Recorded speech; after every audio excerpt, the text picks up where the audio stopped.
International స్కూల్లో మా పాప 2వ తరగతి చదువుతుంది. గత సంవత్సరం, ఈ సంవత్సరం 3వ తరగతి.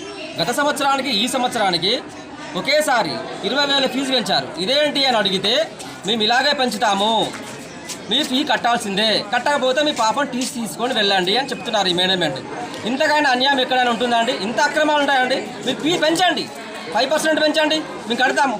మా పిల్లలకు మంచి ఎడ్యుకేషన్ ఇవ్వండి, 5% ఖచ్చితంగా కడతాము. కానీ ఒకే సంవత్సరంలో 20,000 రూపాయలు ఫీజు పెంచారు. ఎందుకు అంటే డెవలప్మెంట్. ఎవరికంటే డెవలప్మెంట్?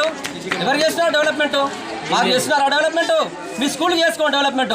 పిల్లలపై రుద్దుతారా అధిక ఫీజులు? ఎలా రుద్దుతారు? అలా అడిగితే మా పైన మీ ఇష్టం ఉంటే చదివిపియండి, లేకపోతే టీసీ తీసుకొని వెళ్ళిపోండి. అదొకటి జరిగిందా అండి? మీరేమన్నారు ఆ మాటకి?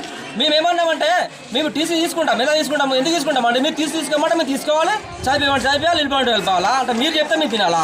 అంటే మాకు అధికారం లేదా? అడిగే అధికారం లేదా? మేమే కదా ఫీజు కట్టేది, లక్షలు కట్టేది. మీరు ఎట్లా ఫీజు